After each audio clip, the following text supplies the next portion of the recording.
I still remember the exact shade of pink frosting on that cake. Congratulations, Clara, written in this loopy cursive font that probably took the bakery an extra hour to perfect. Everyone was gathered around the conference table, champagne flutes filled to the brim, faces flushed with excitement. And there I was, standing in the corner, holding a plastic cup of cheap sparkling wine that tasted like metal and disappointment.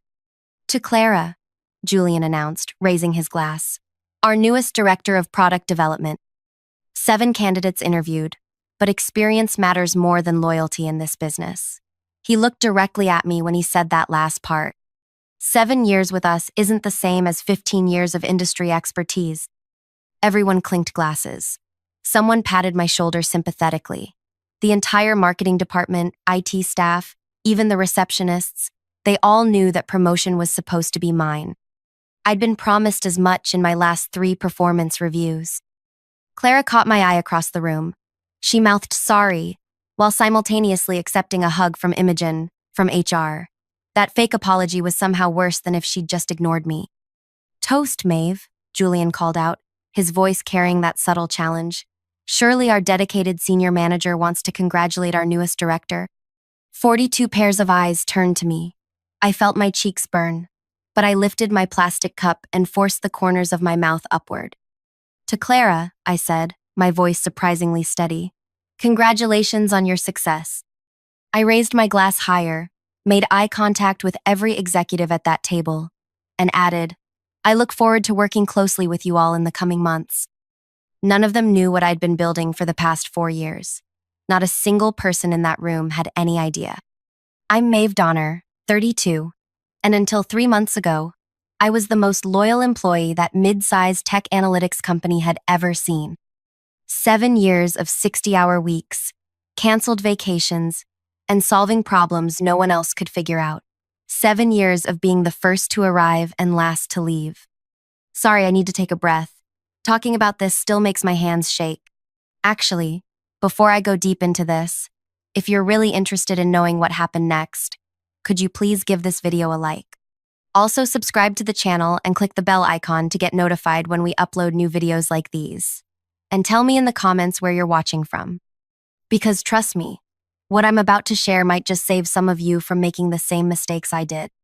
So, anyway, where was I? Right.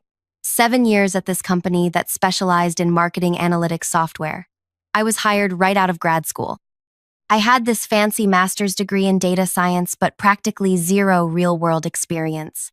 Julian, he was just a department head back then, took a chance on me. At least that's what he reminded me of every time he needed someone to work through a holiday weekend. Remember when no one else would hire you, Maeve? He'd say it like he was joking, but we both knew he wasn't. For years, I was grateful.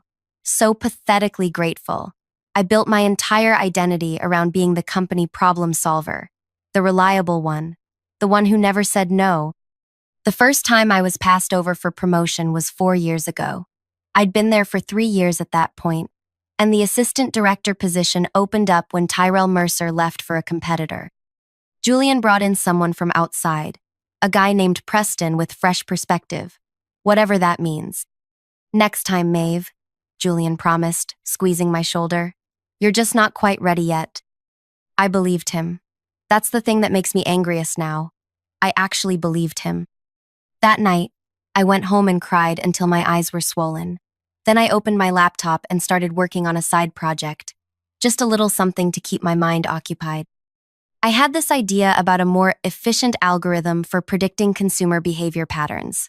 Nothing revolutionary, just something to focus on besides my disappointment. But then Preston quit after 8 months. Another opportunity came up and went to another external hire named Jocelyn. More leadership experience was the explanation that time. By year 5, I'd been passed over 3 times.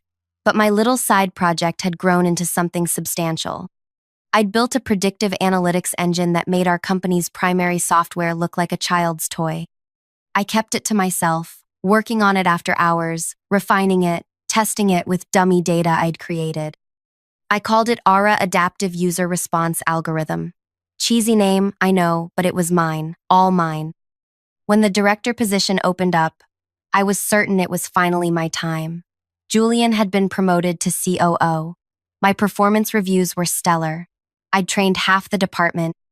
There was no logical reason to pass me over again. Except they did. For Clara Ellison, with her 15 years of experience at our biggest competitor, she's bringing client relationships, Maeve. Imogen from HR explained during my mandatory feedback session after the decision, and her previous role gives her insight into the competitive landscape. And my 7 years here means nothing? I asked, my voice quiet. Of course it does. That's why we're giving you a raise and the new title of senior manager. It comes with additional responsibilities but not additional authority.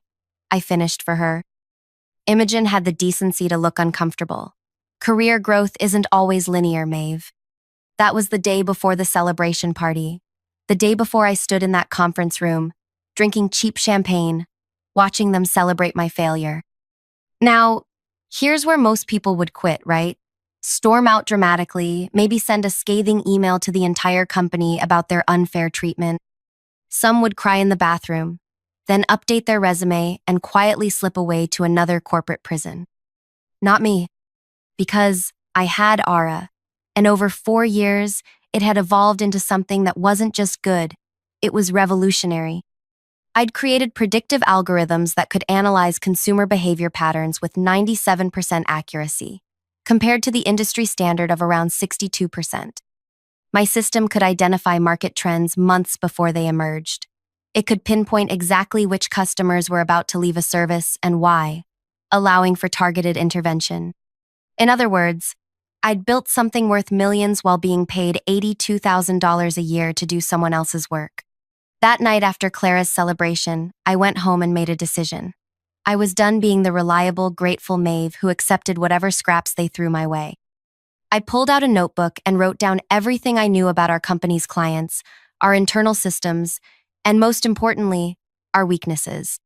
7 years of institutional knowledge gives you a lot of ammunition if you choose to use it. The next morning, I walked into the office with a different energy. Julian noticed immediately. "You okay?" he asked, genuinely confused by my calm demeanor. He'd expected tears or resignation or at least some passive-aggressive comments. "Never better," I replied with a smile that didn't reach my eyes. "Just excited about our new direction." For the next 3 months, I was the perfect employee. I came in early to help Clara transition into her role. I stayed late to finish projects. I volunteered for the most tedious tasks without complaint. What no one knew was that every moment I spent there was strategic. Every late night gave me access to information I needed. Every tedious task provided cover for what I was really doing, preparing. I set up meetings with clients under the guise of relationship maintenance. I conducted system tests that were actually me identifying every vulnerability in our infrastructure. I documented processes claiming it was for training purposes. And at night, I finalized Aura, preparing it for its debut. I also reached out to Tyrell Mercer, remember him? The assistant director who left years ago? He'd started his own consulting firm that had grown into a respectable mid-sized competitor. We'd kept in touch casually over the years, grabbing coffee every few months. "I might be looking to make a change," I told him during one of our coffee dates. "Finally," he said with a knowing smile. "I've been waiting for you to realize your worth for years."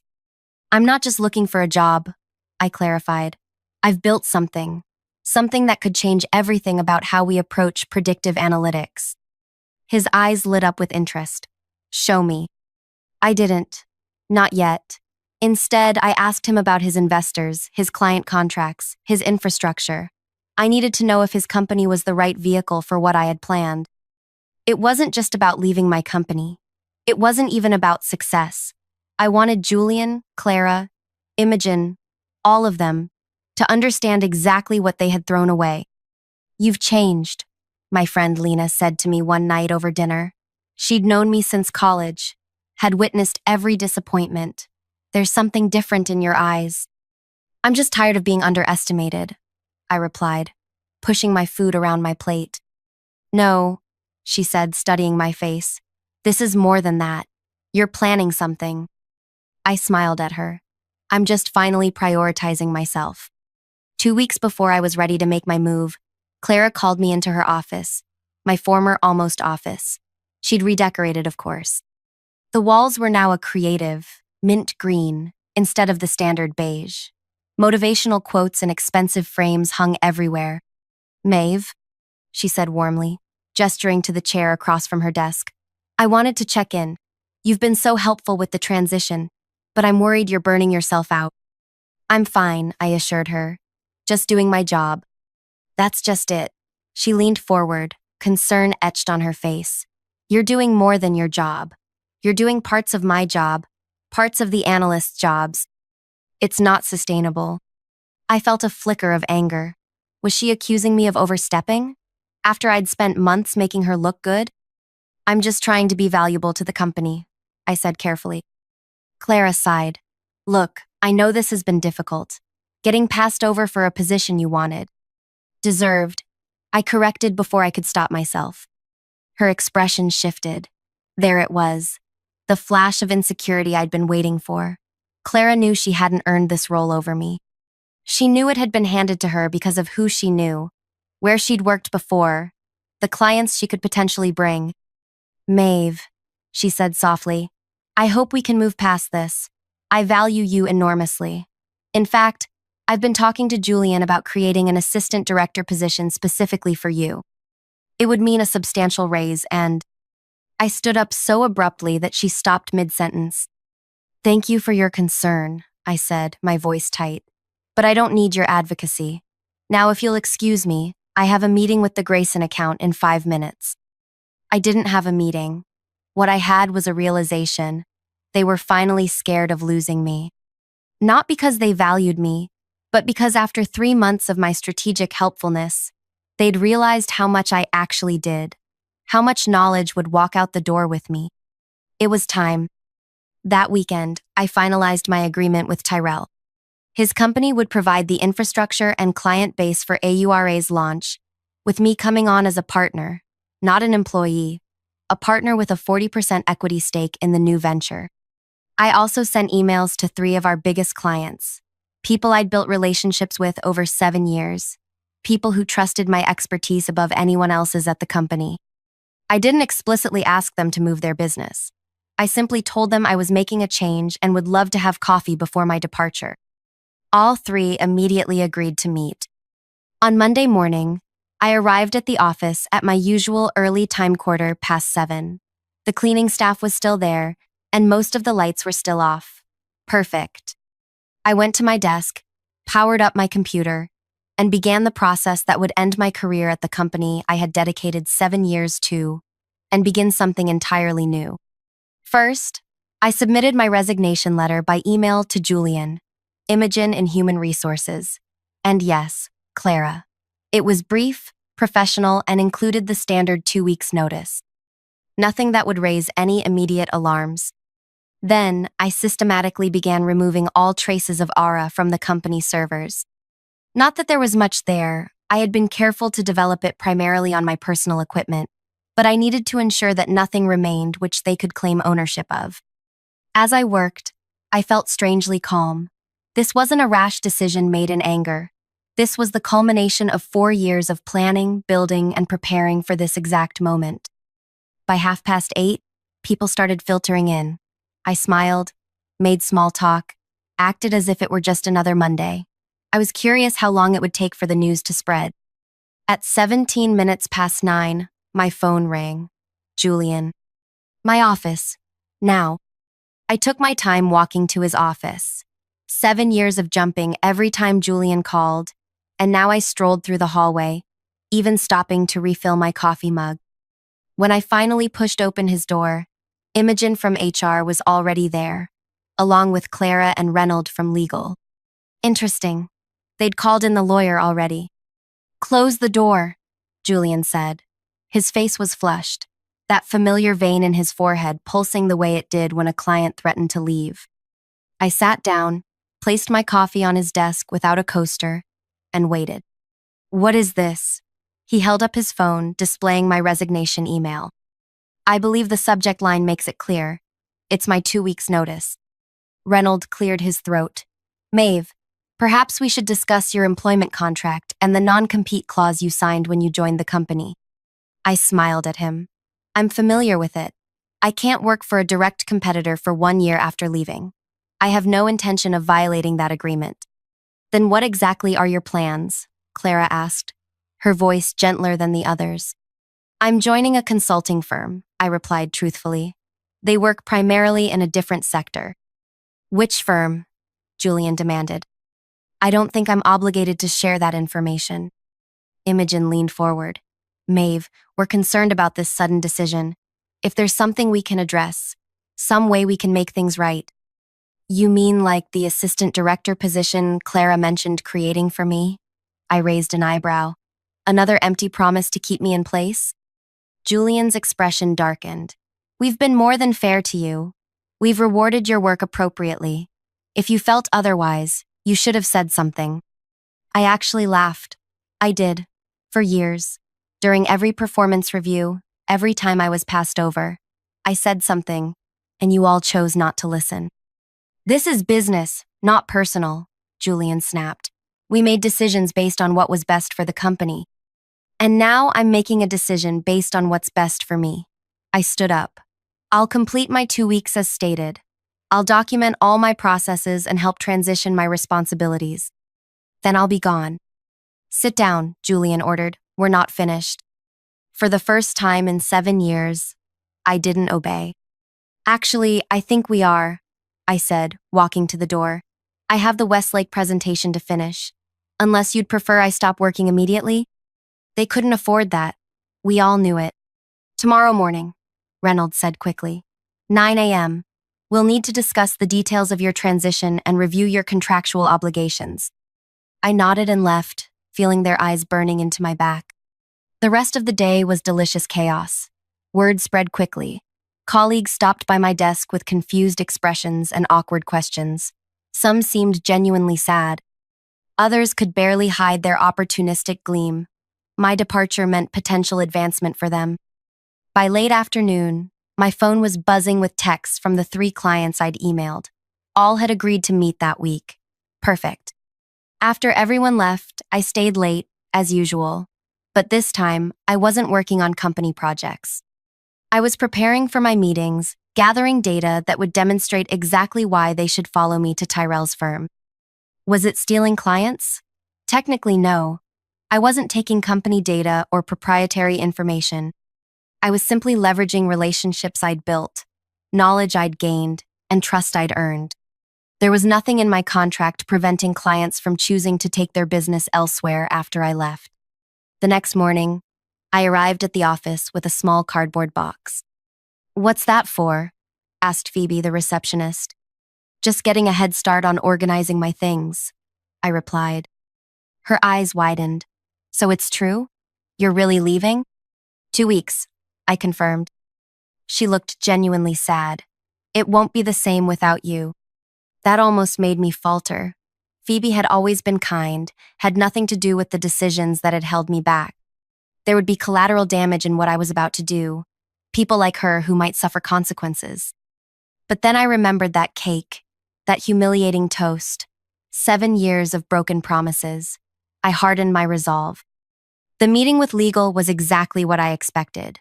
They reminded me of all my obligations under the non-compete and confidentiality agreements. They warned me about soliciting clients or employees. They made vague threats about litigation if I violated any terms. I nodded politely through all of it. "Is there anything else?" Reynolds exchanged glances with Imogen. "We'll need you to sign this additional document confirming your understanding of these obligations." I read it carefully, immediately spotting the new language they'd slipped in. This goes beyond my original agreement. It restricts me from working in the entire analytics field, not just with direct competitors. "It's a standard exit clarification," Reynolds said smoothly. "I'm not signing this." I pushed the paper back across the table. "My original contract stands, nothing more." "Maeve," Imogen began. "No," I cut her off. "You can walk me out right now if you insist on this. Otherwise, I'll complete my 2 weeks under the terms of my existing agreements." They backed down. They needed those 2 weeks too badly. That afternoon, I had coffee with Julian Westlake, CEO of our second largest client. We'd always had a good rapport. I'd saved his company millions by identifying a pattern of customer churn they hadn't noticed. "I was surprised to get your email," he said after we exchanged pleasantries. "You've always seemed so dedicated to your company." 7 years, I confirmed. "But it's time for something new, something better." "And what might that be?" I took a sip of my coffee, choosing my words carefully. "I've been developing a new approach to predictive analytics, something that goes beyond what's currently available in the market." His interest was immediate. "Go on." "The firm I'm joining is preparing to launch this technology. It can predict consumer behavior with unprecedented accuracy. Not just what customers will do, but why they'll do it, allowing for intervention at exactly the right moment." That sounds ambitious. I pulled out my tablet and showed him a demonstration using anonymized data. His eyes widened as he watched the interface predict behavioral patterns with 97% accuracy. "This is real? Not just a concept?" "Very real," I assured him, "and going to market within the month." He set down his coffee cup. "Maeve, you know we've invested heavily in your current company's solution. We've built our entire customer retention strategy around it." "I know, and you've seen a 23% improvement in retention. Imagine what you could do with a system 4 times more accurate." By the end of our meeting, Julian hadn't committed to anything explicitly. He couldn't, not without seeing more, not without proper procurement procedures. But I saw the hunger in his eyes. He wanted what I had built. "Keep me updated on your launch date," he said as we parted. The next day was my meeting with Eliza Chen, whose company spent even more with us than Julian's did. The day after that, I met with Tomas Rivera, who controlled our largest account. Both meetings followed similar patterns. Careful questions, demonstrations of Yura's capabilities without revealing its full potential, and no direct solicitation, just making sure they knew what would soon be available elsewhere. Meanwhile, at the office, things were getting tense. Julian had assigned Clara to shadow me, ostensibly to learn my processes, but really to monitor what I was doing. I didn't mind. There was nothing for her to see. My real work was happening outside the building. On Friday morning, 1 week into my 2-week notice period, Julian called another meeting. This time, the company's CEO, Vincent Hargrove, was present, a man I'd only interacted with a handful of times over 7 years. "Maeve," Vincent began, his tone surprisingly warm, "I understand you've decided to leave us." "Yes, sir. I have to say, I was disappointed to hear it. Your contributions have been significant." I waited. There was more coming. "Julian tells me you've been with us for 7 years. Started right out of grad school, correct?" "That's right. And in that time, you've developed quite a reputation for problem solving and innovation." Vincent leaned forward. "Which makes me curious about something. Have you been developing any proprietary systems or methodologies while employed here?" And there it was. Someone had connected the dots, or at least suspected something. "I've contributed to many company initiatives," I replied carefully. "That's not what I asked," Vincent said, his warmth fading slightly. "Have you developed any systems independently, using company time or resources?" "I've always fulfilled my assigned responsibilities," I said. "Anything beyond that was done on my own time, with my own resources." Reynolds jumped in. "Your employment agreement clearly states that any intellectual property developed during your employment period, regardless of when or where the work was done, belongs to the company if it relates to our business." I smiled.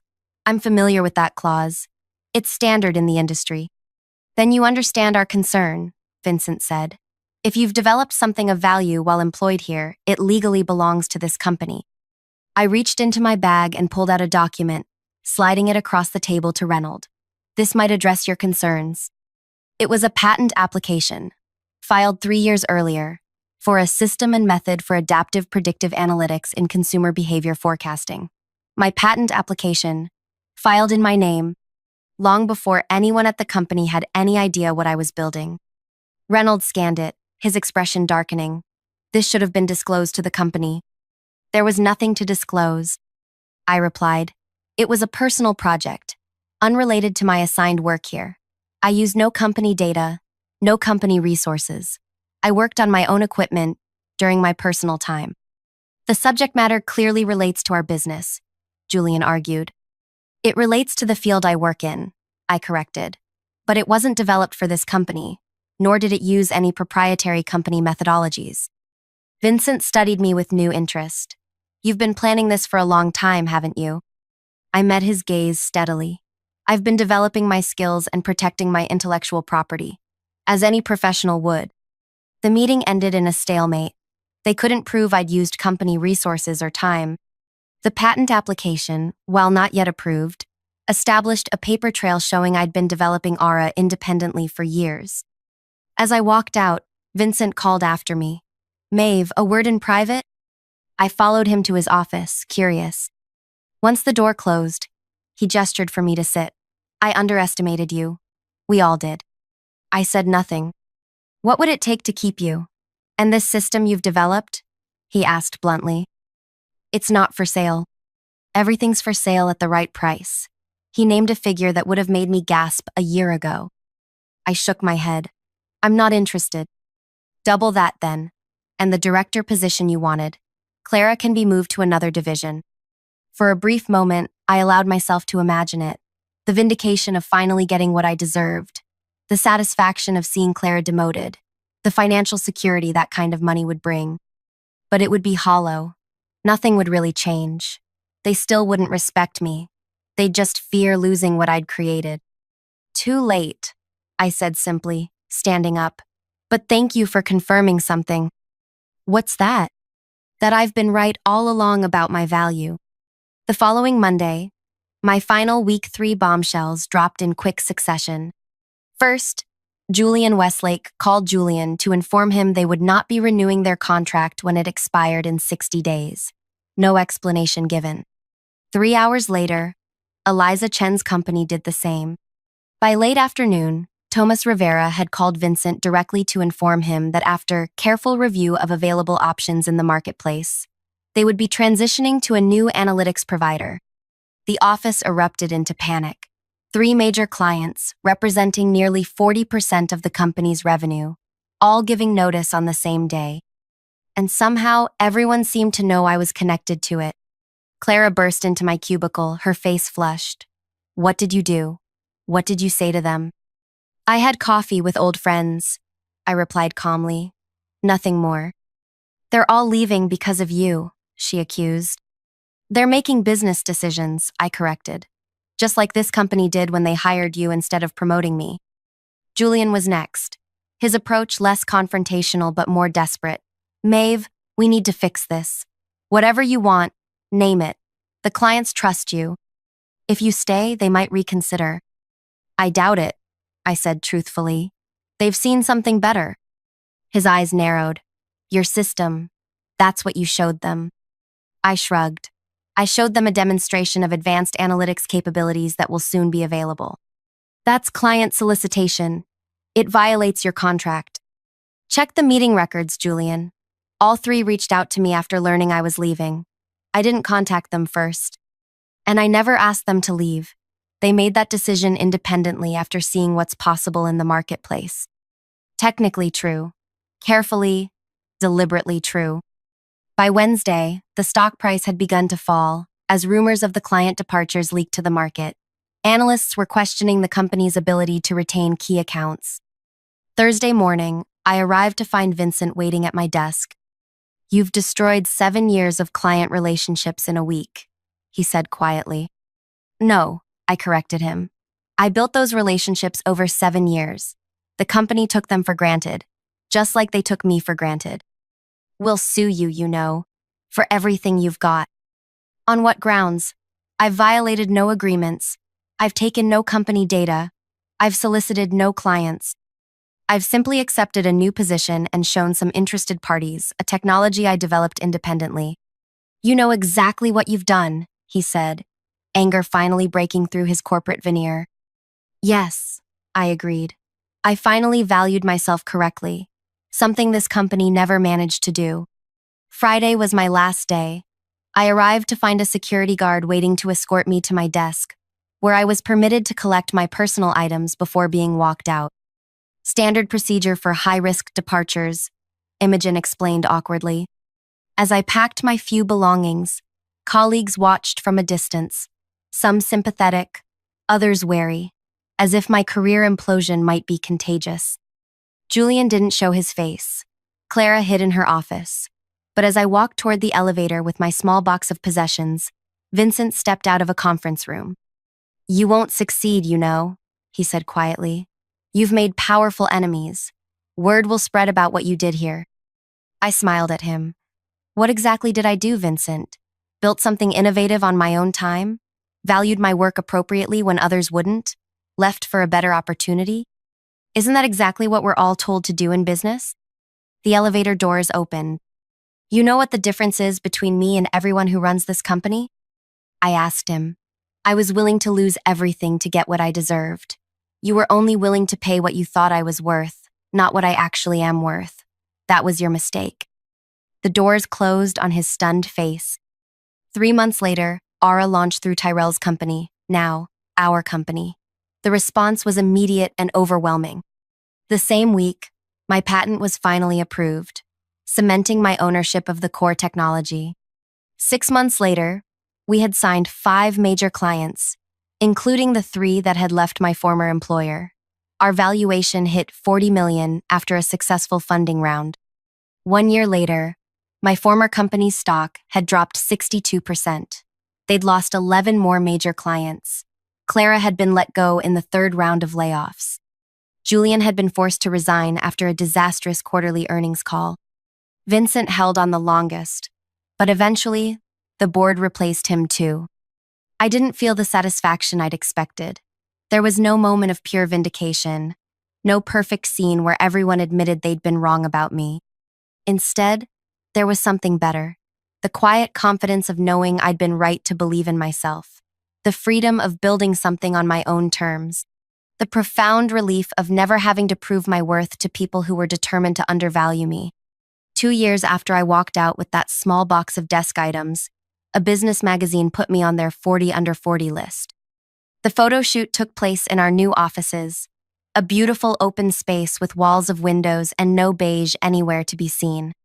The interviewer asked if I had any regrets about my departure from my previous company. Only that I didn't leave sooner. I answered honestly. I stayed 7 years in a place that showed me repeatedly they didn't value me. My only regret is not believing in myself enough to walk away the first time they passed me over.